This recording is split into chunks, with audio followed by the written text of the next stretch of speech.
everybody. Welcome to the Network Austin Mixer. I'm your host for this evening. I'm Tootie Hall. I am an actor with acclaimed talent and one of the Network Austin Mixer's core members.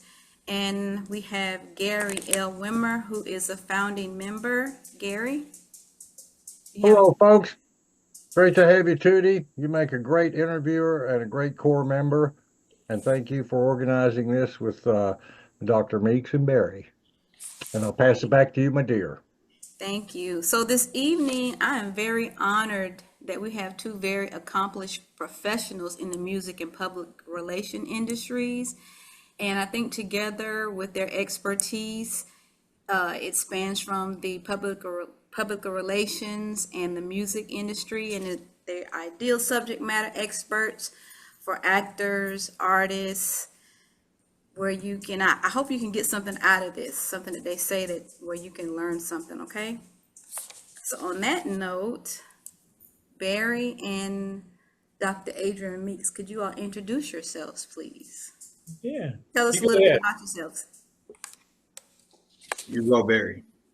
All right. Well, I am, thank you, Tootie and Gary. I'm Barry Rogers. I am a publicist and booking agent, booked right outside of Austin, Texas. And I tell people at the end of the day, I'm a connector. I connect dots. I feel like God put me here to connect people when it makes sense. And I get to do it in business. I started out in radio early on in my life. From radio, being a radio DJ, I went into television. I was a TV producer in Dallas for a while on a TV talk show. And that led me into PR, where I've been for a long, long time. And with PR, I've kind of slowly graduated into booking actors and musicians on live shows and events around the country, and have a lot of fun doing that. So there you go. Thank you, Barry. Adrian? How you doing? My name is Adrian Meeks. I am a record executive, artist manager, label owner. I've been in the music business for over 35 years. Started here in Atlanta, Georgia, with a production outfit by the name of Dallas Austin Recording Projects. Most might be familiar with Mr. Dallas Austin himself, who is responsible for TLC, Boys to Men, Nelly Furtado, and several other multi-platinum artists that we were working with here in the Atlanta area.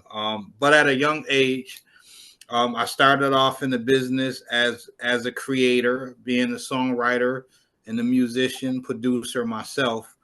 By 19, I was managing and signing artists to label situations and management situations, and fell in love with the business side, where I've been stuck ever since. I recently retired in September. Though I retired from management, managing legendary recording artists such as Tony Terry, and working with the Glenn Jones and several other artists from the R&B and hip hop world. I do currently have a label, Song Source Music Group, with distribution deal with Empire, who is Empire Universal Records, the #1 independent distributor in the business right now.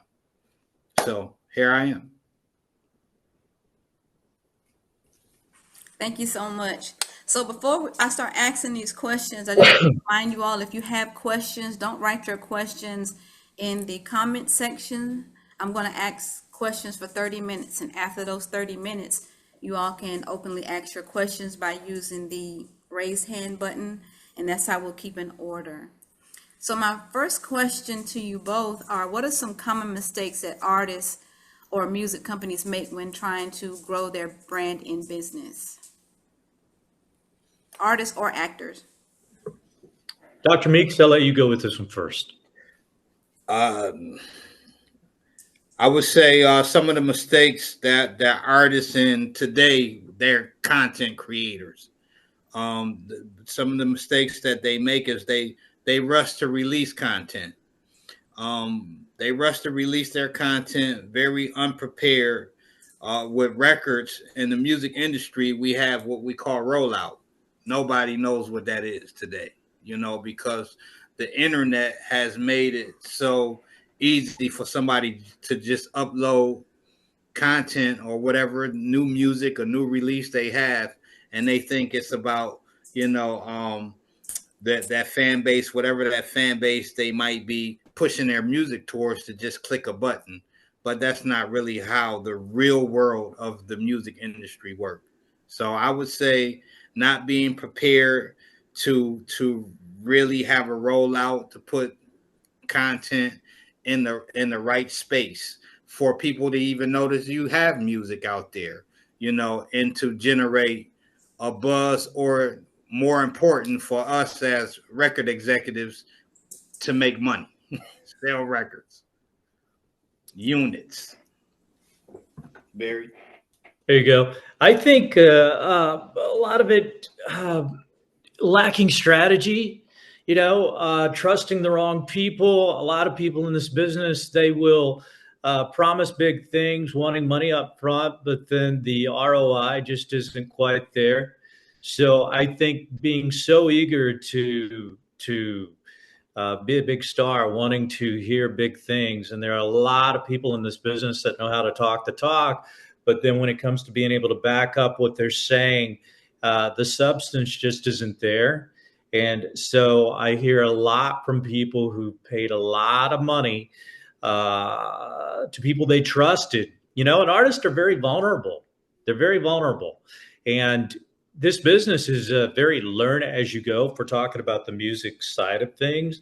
And what's true today may not be true 2 weeks from now in terms of how things operate and so forth. So I just wish people would be more skeptical and do more research on the people that they're so willing to give their money to up front.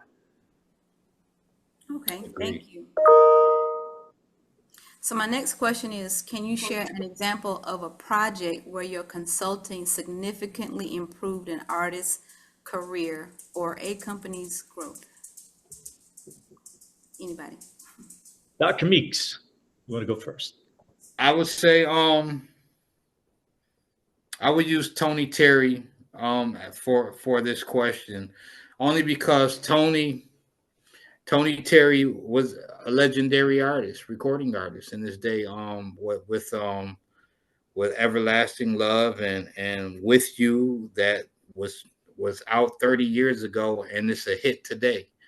When Tony came to me, I didn't want to touch it because he was a legendary artist in his time. And since he didn't have a record deal, or he hadn't put out a release in over 20 years, I had a squeaky clean track record. I'm like, one of two things can happen. I can touch this and we can make a lot of noise, or I can mess this up and we go down like the Titanic together, So I treated it like I was back over at Arista Records or Sony somewhere, and I called, made the phone calls to the necessary parties that be the gatekeepers at Media Base, All Access. I treated it like we had a multi-million-dollar budget, and I told Tony, if I touch this, we have to go back into the studio. We have to create music that's timeless. We have to reinvent the wheel, and treat you as if you just came out yesterday and nobody ever heard of Tony Terry, and see if we can make another hit record that your fan base, and not only your fan base, but a whole new generation, 3 generations, past the legendary Tony Terry, will accept you as today's artist. And he trusted me on it, and it worked. And it was like he was born again, if you will. And the record did extremely well. It was his first mainstream hit record in over 30 years. And people talking about it today. In fact, Tony Terry during the pandemic toured more than any R&B artist in the game. So Nice. I work with a lot of indie artists, right? So you have the artists who are on a record label, and then you have the indie artist. And for the indie artists that I work with, if they don't have the backing of a machine, right, then I tell them that you've got to take your case directly to the people and connect with the people, build out your own fan base, and go at things from that way. You've got to develop and build out your own economy. And I've got an artist who, when we first started working together, he had a little over 400, had fantastic music, fantastic sound, represented himself very well, and he was very, very high energy, right? So we put him out there. We've had him at racing events, all sorts of events, connecting with the people in just a short amount of time. You got a social media up to 4,500, right? And to be able to get sponsors, you've got to have numbers to be able to bring in those sponsors. And then it's kind of like one thing builds on the other. And then the streaming numbers come in. But if you take your case directly to the people as an indie artist, then you've got a network that, if it's organic, right, that they're going to be willing to buy your merch. They're going to be willing to stream your music. They're going to be willing to show up at your shows, and you can be successful that way. You've got like 8 billion people on the planet. How many of those people do you need to have your own economy to sell your music and let this be your full-time job, right? And so that's some success I've had. Another client, we had him, it's a country music artist, indie artist. I put him on a radio show in Italy. In Italy, they love country music. And then about a week later, we got an email from someone asking if they could use his song for a line dancing class. So we didn't think much about it, and we said yes. And then about a week after that, we got a video where they show over 200 people line dancing at this festival to my client's song. And then they posted the video online. The video went viral and got into the millions in terms of views, right? And so now my client's getting emails and messages from all over the world as streaming numbers have gone way up, all because of one viral video that we could not have predicted. So it's an interesting world out there. For all the negatives of the internet and social media, you can't beat it when it comes to marketing. And for artists who can't quite get into the corporate machine aspect of music, there's always that chance for them to just take off with the planets aligning, That's right. Okay, thank you. So my next question deals with what strategies do you use to build and maintain strong brands for artists and even musicians? First, you have to get to know that artist or company that you're dealing with, what their strengths are, what their weaknesses are, what do they have that's valuable, and how can we prove to their fan base that they're valuable? What's the commodity into getting into relationship with that particular artist or brand. And it's really that simple. It's been that simple for us anyway. Okay. Yeah. And I find that as easy as it would be sometimes when you have a number of artists on your roster for it to be just kind of cookie cutter. Every artist, the strategy has to be so unique. What works for one artist doesn't work for the other artist, right? And a lot of times you kind of there are certain basics that hold true, but a lot of times you do kind of have to reinvent the wheel based upon who you're dealing with. But for the music that we put out, we also try to put a visual component to the music, whether it's if they can't afford to do a full on music video, we'll do a really cool lyric video, right? And then we use ad money. You can promote music online for pennies on the dollar in terms of ads so that you're reaching new people. So it really just depends on the situation. Okay, so what about negative publicity? How do you handle negative publicity or crisis in the media?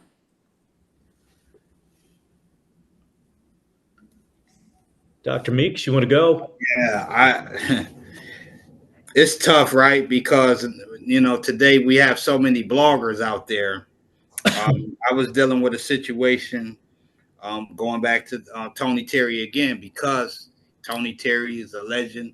Everybody knew him in the R&B space and popular music space. And a blog came out on Tony that had hundreds of thousands of hits within less than 24 hours. And at the time, Unsung was reaching out to me about finally recording Tony Terry's Unsung. And we know for us in the R&B space, that's vital to an artist, right? This platform literally by itself, it revitalizes an artist's career, especially when they hadn't had a release in so many years, right?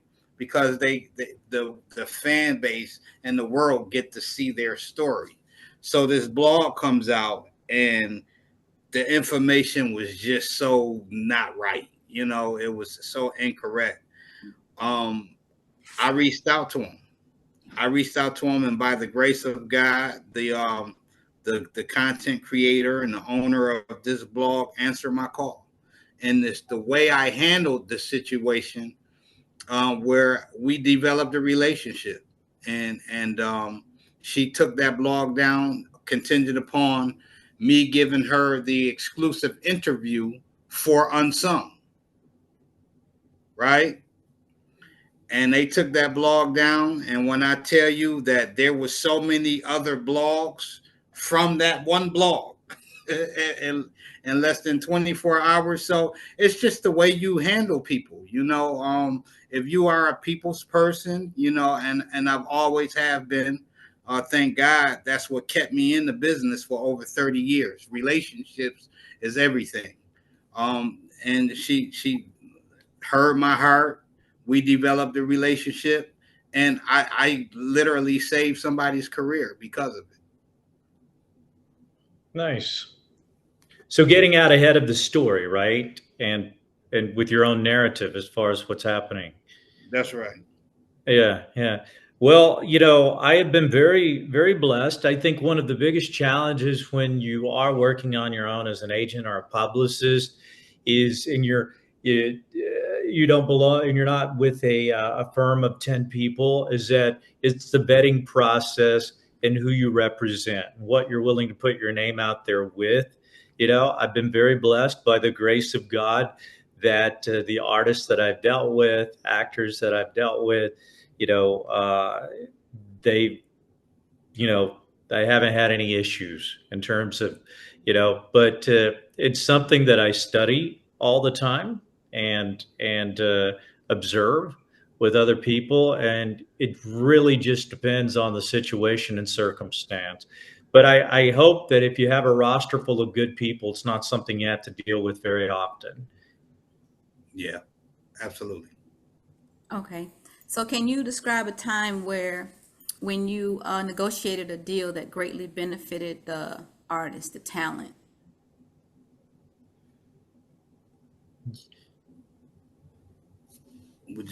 Would you like to take that, Barry? Sure. It's been quite a few. Diamond Jackson, toast up situation. I was able to actually walk into a meeting with Empire and do a deal before I even sat down in the chair, because the planning that we had behind our marketing and promotion was able to it afforded us the opportunity to show the music industry that we had our hand on the pulse of what the machine used to look like. Barry talked about that machine when you was with the big four, you know what I mean?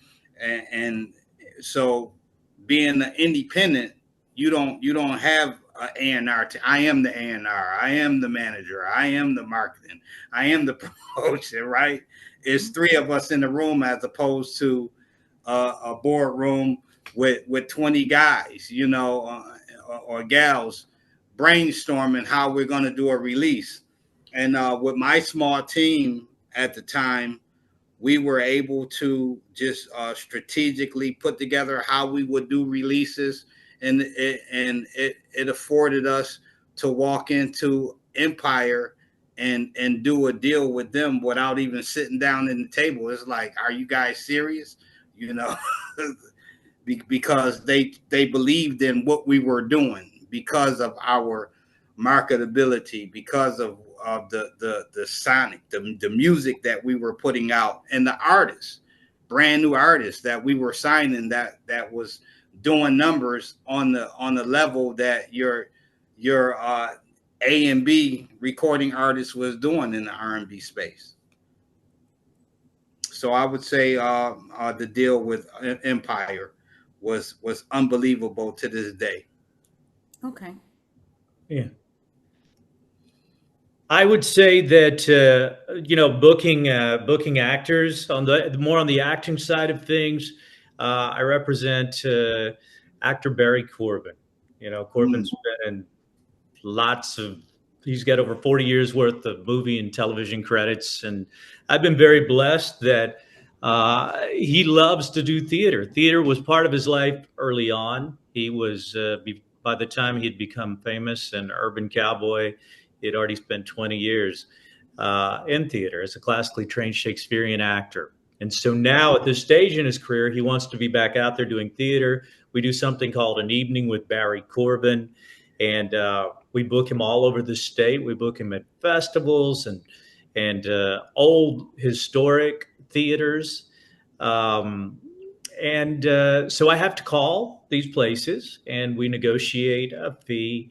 And the idea is that the return on investment, as far as what they're able to pull in, they'll be able to make their money back and so forth. So this is something we have to do on an ongoing basis. For other clients, it's been, for my musician clients, they're always looking for sponsors, right? You're out there with the public. You want to be able to represent, show that you're affiliated with businesses to help alleviate some of the overhead, the cost of being out there on the road. And so I've negotiated a lot of sponsorship deals. It's always a little easier if you're working with a celebrity, and I've had some pretty high profile musician clients, and you can leverage that name to be able to go in and say, hey, I'm working with so-and-so. Would you be willing to help us out or do some kind of in-kind trade, that kind of stuff? I mean, it's years and years of doing that, and the idea is to always create a win-win situation so that both parties, it's not just about us, myself as the agent, my client, it's about the other party being able to feel really good about the fact that they went through with what you approached them about, right? So, yeah. And I think too, when you go into a situation and people can see that you are genuinely concerned about them coming out in a win, and it's a win-win situation, I think it makes things go so much further, and people can sense that about you. But a lot of my deals are negotiated over the phone. I know a lot of times people are doing Zoom meetings and all of that, but I've negotiated so many sponsorship deals just over the phone. They can hear it in your voice. They can pick up on things. People that are in other states, you know. I helped with a lot of festivals early on in my career. One of my clients, high profile client, we do music festivals all over the country. And they'd send me in first to kind of help bring these festivals together. It was actor John Schneider. John Schneider, you guys may be familiar with, actor and musician. And we had this thing where we'd go to racetracks around the country and we'd want to put together music festivals. So I would go in ahead of time and start making calls and find your local people, like the mayors and different ones in town who knew all the locals, who would help you bring together your vendors, bring together some local entertainment that would be openers, you know, find a hotel that would be willing to work with us on price when we came into town with 20 or 30 people, you know. So, but at the end of the day, no matter what it is that you're negotiating, you're trying to put together, just showing a genuine concern and care for all the parties involved. Okay, thank you. So my next question, and possibly my last question before we open up for the Q&A, how do you identify talent that has long-term potential in the industry, be it actors, artists, or even musicians? Dr. Meeks. I've always based my predictions on artistic merit. Like, you can't create a star in the music industry. Unfortunately, people think that was the deal. You know, even at Dallas Austin recording projects, because the level of success that we had and the consistency, but the artists always came in top notch, like talent beyond anything we could expound upon, you know. But we did always do, even to this day, artist development was our baby. That was our niche. So just seeing that star in the recording artist, and then like really moving the furniture out the way, if we at the house, whatever we had to do to build that star, right? So TLC, for example, nobody saw we were at the house. We was at Dallas Austin Mother House way before any of TLC records came out, years before that, and we were splitting Taco Bell boxes. You know what I mean? How much money you got? How much money you got? And we'll just go order a bunch of Taco Bell and move the furniture out the way, and they work to perfect their craft.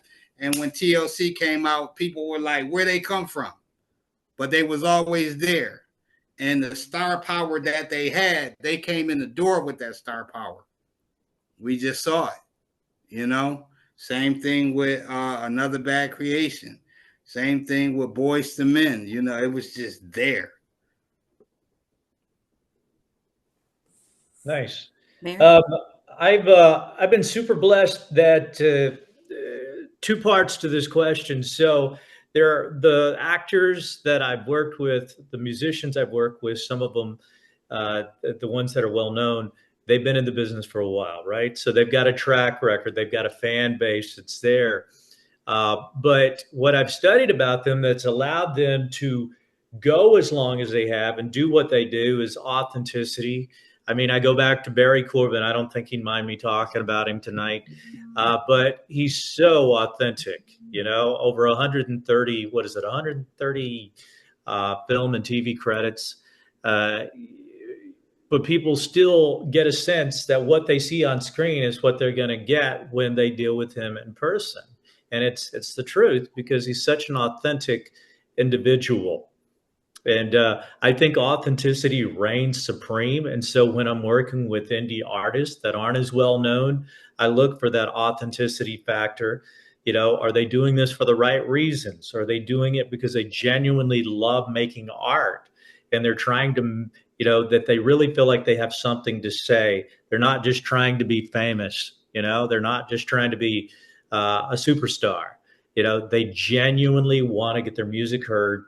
And when they do perform, there is a connection that they have with their audiences, that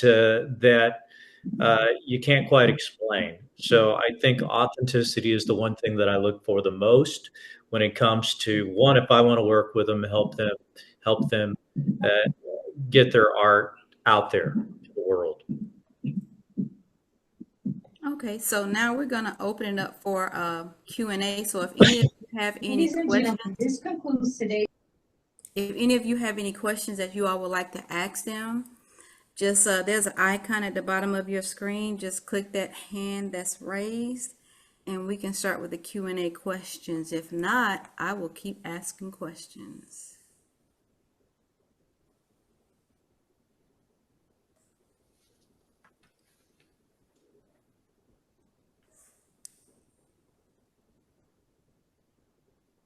So I guess you can read the questions from where you're at, Tootie. So we have our first question that's coming from the Higgins. How y'all doing? First, can you hear me? Yes, sir. Oh, okay. So first I want to say thank you for taking the time out to share your knowledge and just giving us the knowledge that we've been looking for, that I've been looking for, to continue to play. And my biggest thing is, I'm an instrumentalist as well. I'm a flautist. Okay. And so, I've really been wanting to get the exposure. A lot of people know me, especially in this area, and they really like the way I minister. So how can I get more knowledge from the both of you and to enhance what I'm already doing? If you understand that. Can I ask you a couple of questions? So, Of course. okay. Very, yes. Yes. So do you sing and play instruments? Is that what you do? Is that what? If I could sing and play the flute at the same time. Okay. So you play okay. All right. Where do you primarily play at? I play at church. I also play at different events in this area. Where else? And pretty, at the different events that they have here. Mhm. Okay, I would like to locally in this area. So like now I am putting together a holiday jazz gospel extravaganza. Okay, that's going to be in December the 20th, actually. And so, again, I'm bringing other artists, but I'm also looking to continue to enhance what I'm already doing. And my long-term goal is that I want to minister and perform for others and, use my music to minister and also bring people closer to God. So that is some of my goals here. Okay. What area are you in? I'm in the Killeen area at this point. Okay, Killeen, Texas. Yeah, Yes. I was out there with Tony Terry. And when you mentioned Tony Terry, took me back because I'm actually from DC, and Tony Terry is from DC as well. Yeah. So yeah, man. Go ahead. I'm sorry. I do have some music on YouTube. Say it again. And this is my wife, Phoenicia, who's also she's my manager. She puts me out there because I do. When you get out there, you do get that nervousness, and I'm glad because it keeps me humble. On the same token, she's been my biggest fan. So. So are you familiar with platforms like Play MPE? No.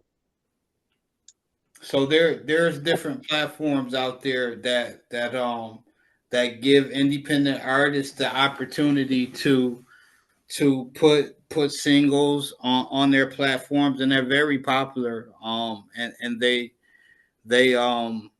have a super huge audience of all genres, right? They have their own charting system, and that will be a good way to showcase your music, right? And kind of separate what you're doing out there in the marketplace from all the other genres of music, and it gives people an opportunity to hear what it is you're doing. You're an instrumentalist, maybe collab with other artists, you know what I'm saying? And do you do the jazz fest and things of that nature out there? We're actually trying to put together our own jazz fest in the summertime. It'll be towards the summer. But that's just things we've tried to create in order to give him a platform where he can play his music and other people can hear him. And so we started out right after COVID doing these jazz gospel brunches every other month. And they actually just took off for us really, really fast. Really fast. And so we had to stop for a moment because just not being able to find a place big enough to hold all the people. And so we kept having the hot places.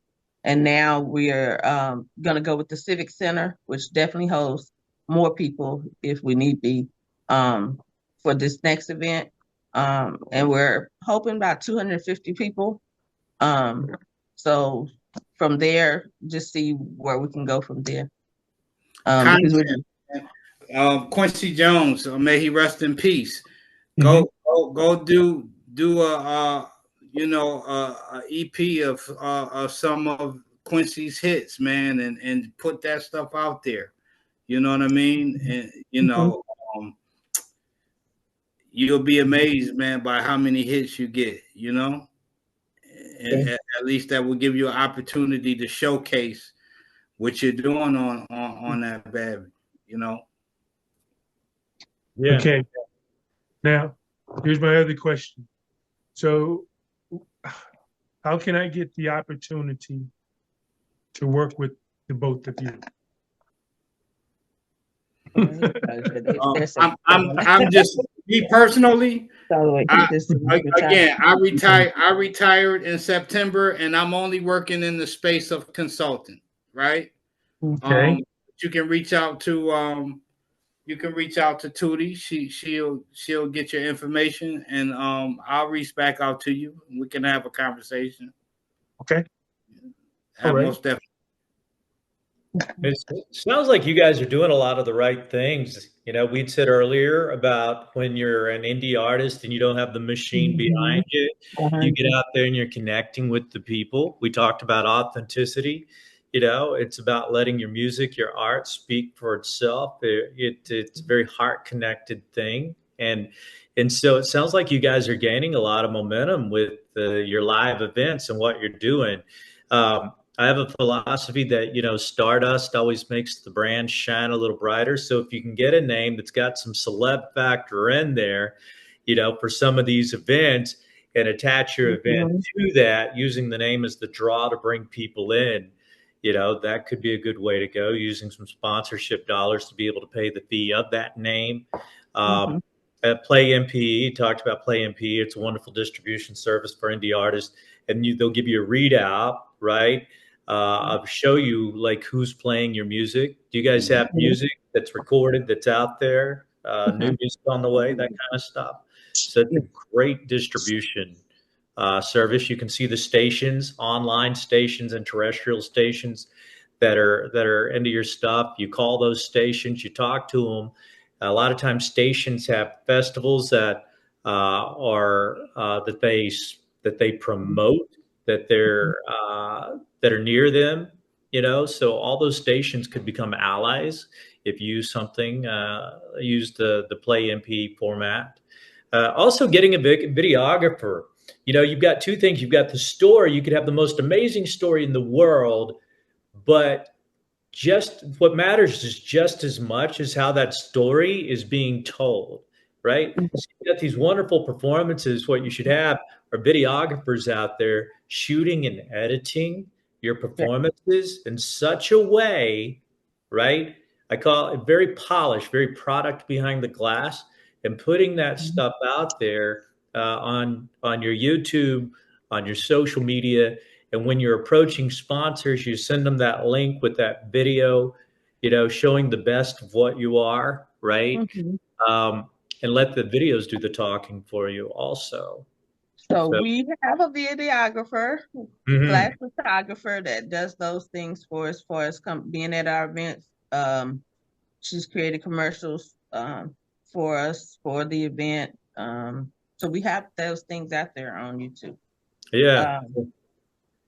I love the idea of what you guys talked about, doing your own festival. I think that one of the smartest things that you could do as a musician is kind of build out your own platform where other musicians and artists can come to work with you. I know artists. There are artists certainly in country music that have built out their own music festivals. And I mean, it's just their name by their festival alone. Yeah, That's facts. Right. So I think that's a very good strategy. Yeah, I think the biggest thing now is how do you suggest as far as going as sponsors? Because I do want it to be something large. I want it to be something that happens yearly, that people know like it's gonna come on, October 5th every year, so to say, or first week of October every year. Harker Heights is gonna have their jazz fest. You know what I'm saying? Because they are looking for, the city did approach him about, they've just been established as a Texas music spot, I guess is to say. So they did approach him about gathering musicians to do this. And so that's something we're trying to exactly build out. We just, as far as getting sponsors and people, that's new to us.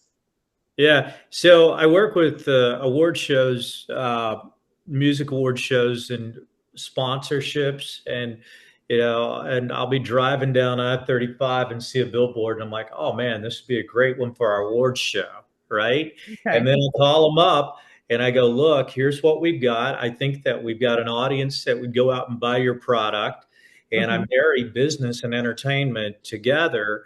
And you're basically inviting the business owners that were up on that billboard to a party, right? You just got to make it advantageous, and because it is advantageous, right? You got to let them know how it's going to benefit their business and what exactly the ROI is going to be for them, right? Sponsorship deck. You need to create a sponsorship deck with different tier systems. Yeah. Like if they come in at like $10,000, here's what they're going to get. If they come in at $5,000, here's what they're going to get.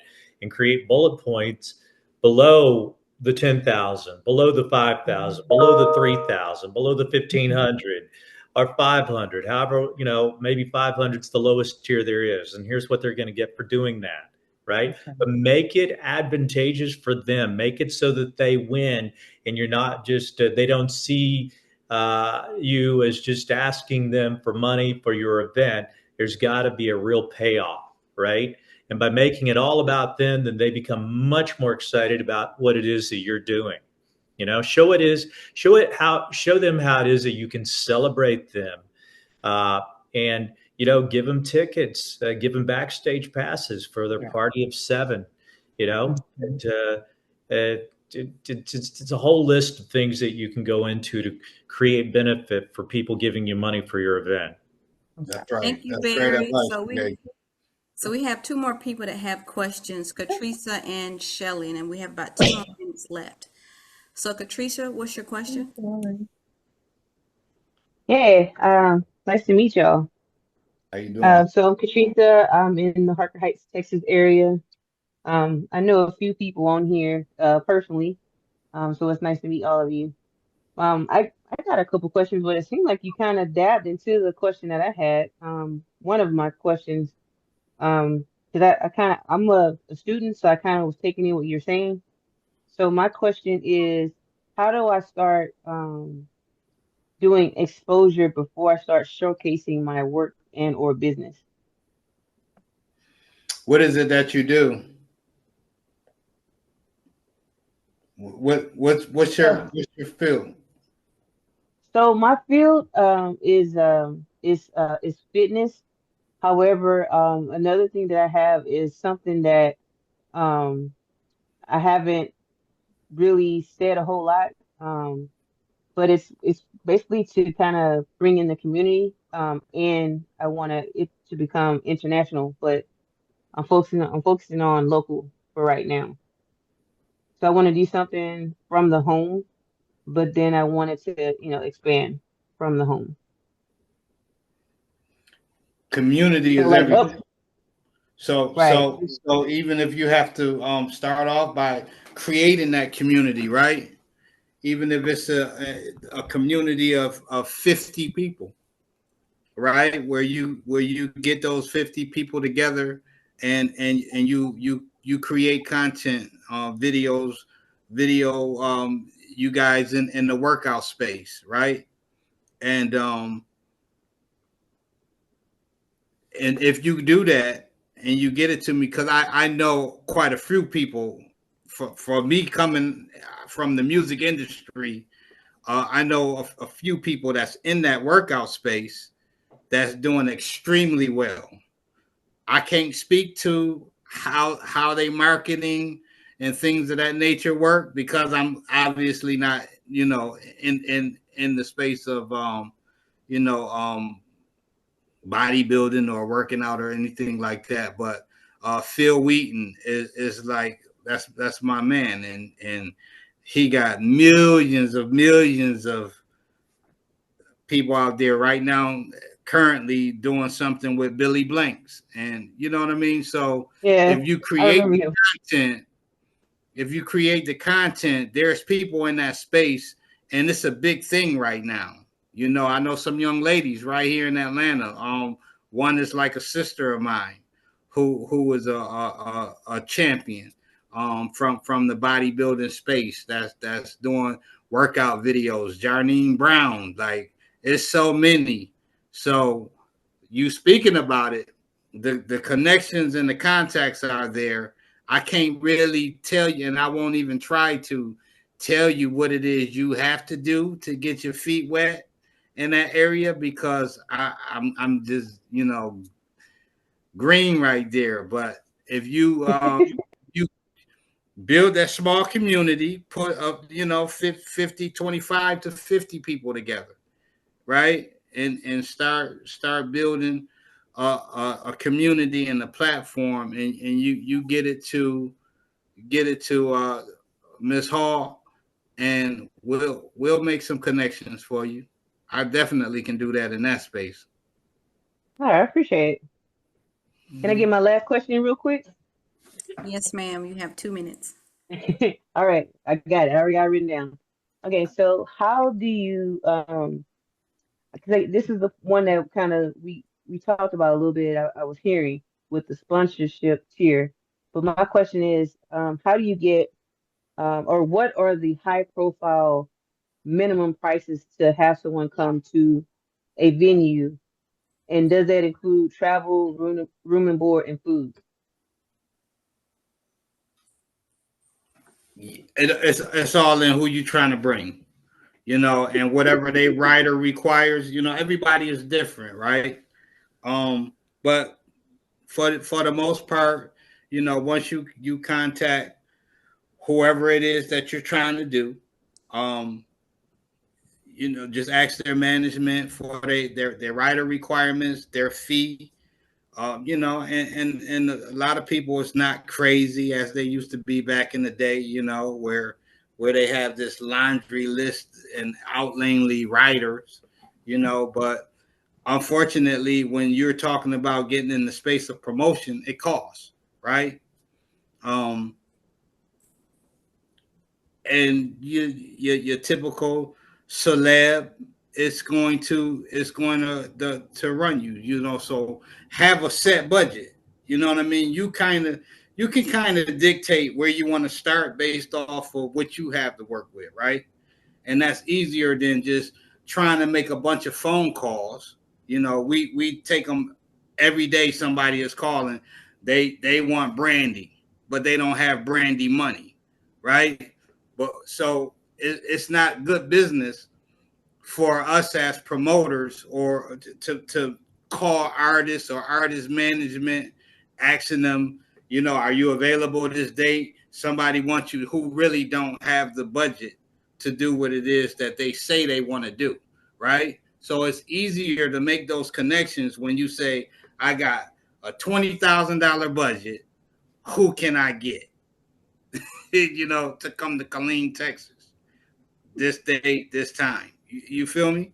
And you can kind of narrow down what you can afford, who you can afford, and everything is negotiable from there. But it has to be, you have to always have realistic expectations when it comes down to dealing with the promotional space. Personally, I would say if that's not what you do, don't do it. You know, find somebody else. That's what they do. They're used to taking those risks because it's a risky business. And if you're not familiar with that space and you don't have the success that you're looking for, you're going to be very disappointed. Barry might can piggyback off of that. Yeah, no, you're hitting on all the points. It's amazing just how relative cost and price is, you know. But whatever the artist is asking, you know, the venue's got to look at that price and feel like whatever they're paying out, that they're going to be able to make a return on their investment. They're going to be able to sell the kind of tickets that they need to recoup their cost and not end up, you know, in debt, in the red. And so, and it's just really interesting to me just how relative cost is. I mean, some artists out there doing their best just to get, you know, $5,000 sounds like a lot to them. To be able to get that at a festival, they'd give anything to get $5,000, you know. And then there are other artists out there, they're pulling in $50,000 a show without question. You know, they've got booking agents out there booking them around the world at $50,000 a show and more, and that's considered on the low end. You know, so it's all relative based upon who you're dealing with. Thank you, It's a Barry. game. Thank you, Barry. So our last question is coming from Shelly Knight. Hi, Shelly. Hi, Shelly. You're muted. You're muted.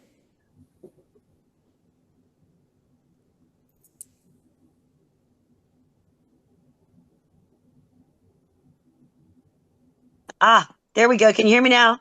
Yes. Yes. Hi, guys. Thank you for your time. I'll make it quick because I know we're running short. I have been an artist for over 25 years in Austin, Texas. I've recorded 3 albums. The 4th one is about to be released. I've played the big festivals. I've headlined shows. I consistently win awards, get radio airplay, get press. How do I hit the next level with this where I can actually make some money? I would love to get some sponsors to offset the cost of doing shows so I could actually pay myself and my band, because it's very hard in Austin to make a living. And, you know, I'll pay my band before I'll pay myself.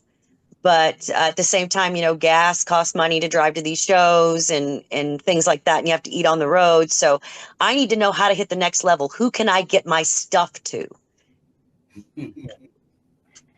What is your genre? What is your genre of music here? Help educate me a little bit.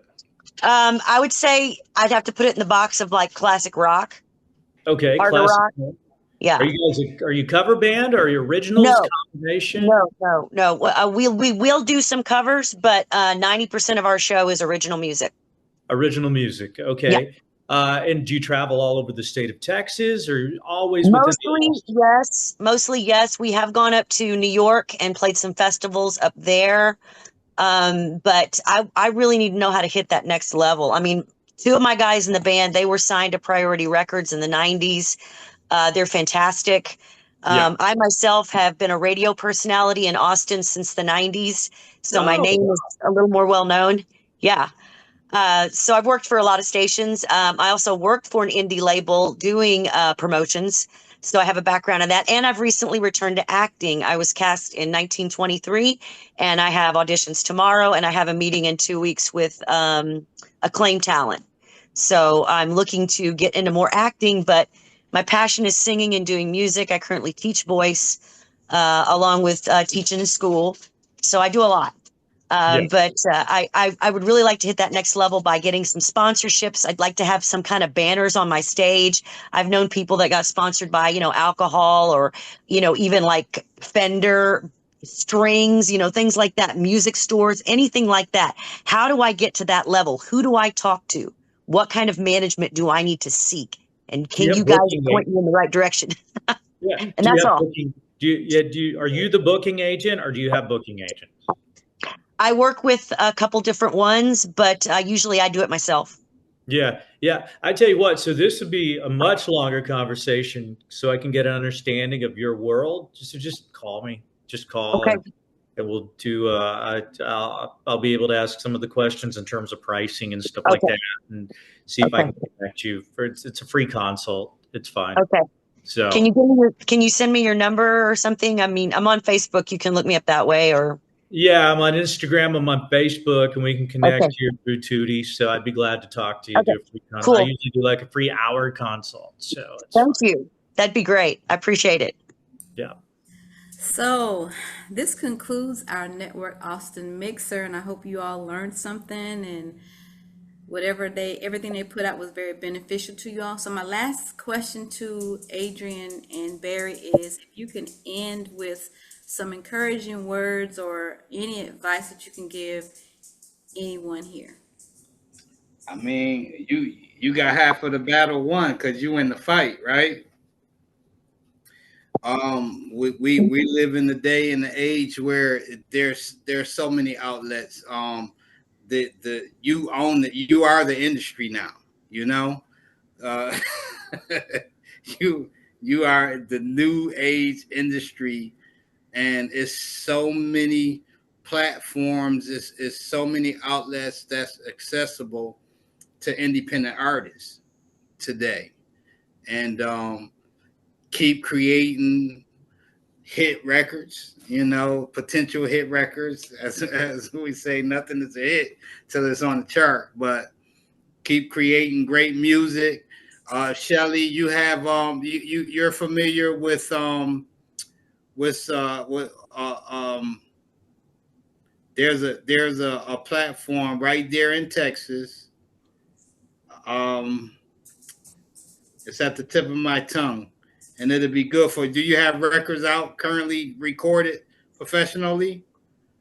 Okay. New Music Server. It's a look that up. Great guy, Mr. Newman, been running New Music Server for years, and it's a platform that shoots your music out to all the mainstream radio, and it's what the machine uses. Also, they don't just have radio guys that's walking into radio stations, not anymore. Phone call, couple of outlets, but look New Music Server up, use it. Okay, tell them Adrian Meek sent you, and they have a platform for your genre to get your music out to the masses. Okay, but keep going. Just whatever you are in control of your dream, and your destiny. You have the power to create the fan base that you need. Just don't tell nobody, don't let nobody tell you can't do what you were created to do. Thank you, Adrian. Barry? There you go. It's interesting. If you're blessed or cursed, however you want to say it, with that creative impulse, like life, you've got to create, you've got to express, whether it be through music or through acting. It's a tough road. It is the road less traveled.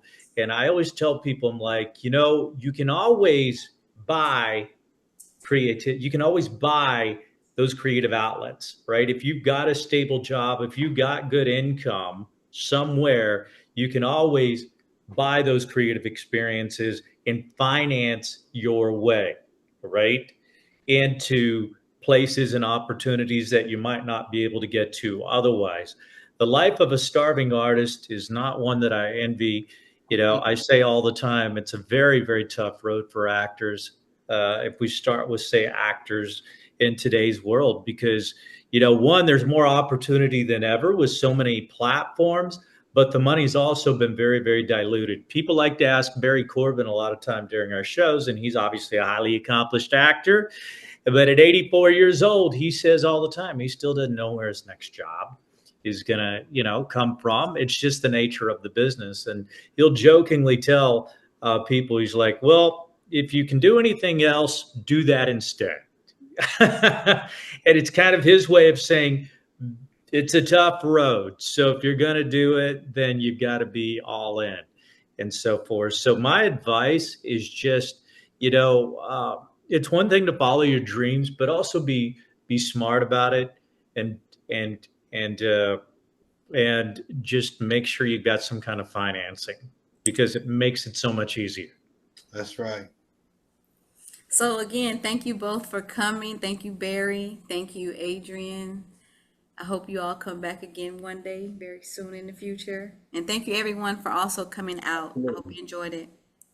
Gary, You can give the young lady my information, and I don't know where the other guy went that plays the flute.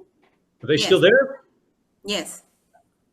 If they're there, if he create a video playing Tony Terry's "When I'm With You" and it sound good, I'll make sure Tony get it and give him a shout out.